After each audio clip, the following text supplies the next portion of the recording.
اینا بچه جوان میگید که چی خطر هست که ما اینقدر درباره امنیت صحبت میکنیم. ببینید نیمی همین صحبت‌های ما از جمله صحبت‌های من درباره این است که هوشیار باشیم، احتیاط باشیم، خطرهای زیاد است، تهدیدهای گوناگون است. چی تهدید است به همین کشور ما که ما همیشه به همین مسئله تاکید میکنیم؟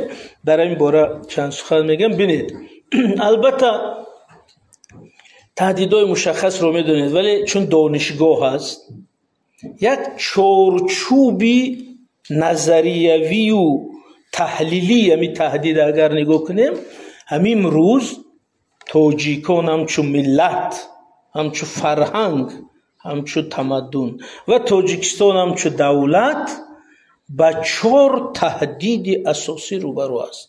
این در یاد گیرید. 4 تهدید، 4 تنگنا، 4 فشار که ما زیر اون قرار داریم. هم تصور کنید که شما همین راه گشت شده، در پای شما 4 وزنه، 4 سنگ وزنین بسته شده باشه که او به سرعت شما و فعالیت شما همیشه خلل میرسونه. همین چی از 4 تهدید؟ یکم ما با تهدید و فشاری بزرگ ژئوپلیتیکی روبرویم. ژئوپلیتیکی یعنی چی؟ یعنی که همین قدرت‌های بزرگ جهانی منطقوی هر یک هدف خود را دارد و می‌خواهد در این منطقه نفوذش را زیاد کند یا حفظ کند. بنابراین در مبارزه آنها کشورهای خردتر آسیب می‌بینند.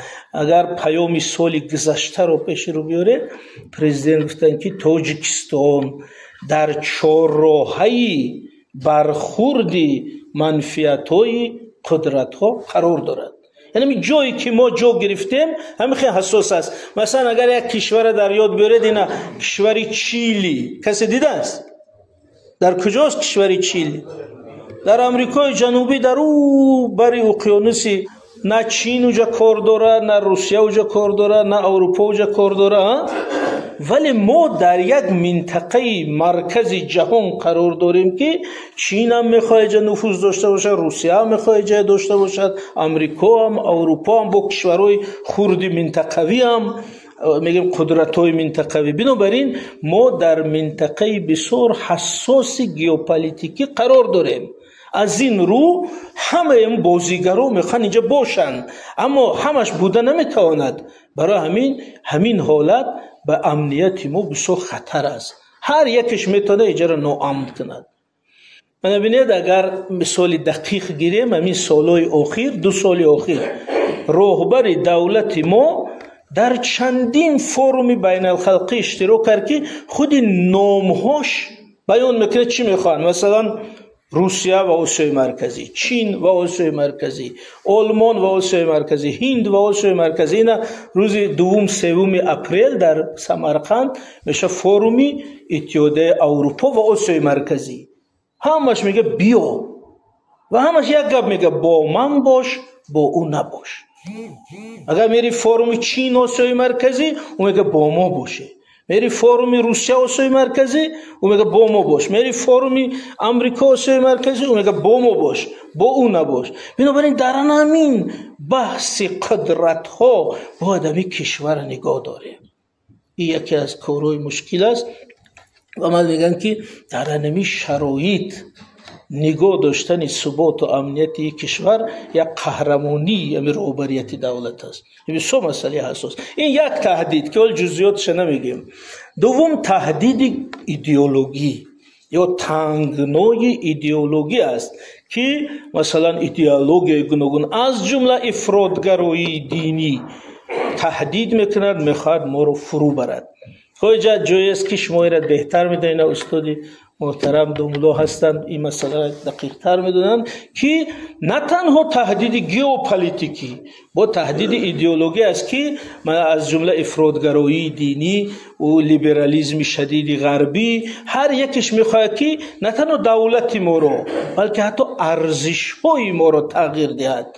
او میگه که من زبانی تو قبول ندارم، فرهنگتا، عرف و عادتتا، نامهاتا، ملتتا، تاریختا، ارزشاتا، قهرماناتا با تمام هستی ملی ما، با تمام هویت ما در مخالفت است. او آمده ایستاده است که من میخوام تو رو فرو برم. اگر روزای آخر دیدید حتی نوارهای پخش شده ایستاده است که به واسطه تهدید با جمهوری تاجیکستان کرده است که ما میاییم و من خیلی نیت داریم، من خیلی برنامه داریم، انتظار فرمانیم، انتظار دستوریم. یعنی چی؟ یعنی این تهدید ایدئولوژی امنیتی. خب سوم تهدید تمدنی. تهدید تمدنی یعنی چندین طرحی تمدنی و ملی و فرنگی در منطقه است که اونا میخواد فرو برد ما رو. مثلا بینید همین بعضی کشورهای منطقه جمع شدن، سازمان خود ساختن، حتی میخوان نام این منطقه رو تغییر دهند، حتی میخوان تاریخ این منطقه رو از نو نویسن، حتی میخوان که تمامی دستاوردهای ملت به خود نسبت دهند. چرا؟ چون که همین نامش طرح تمدنی. از اون از جنوب دیگر طرح تمدنی، از شمال دیگر طرح تمدنی. ما در میانه همین موندگی باید هستی خود حفظ کنیم. چهارم تنگنای اقتصادی.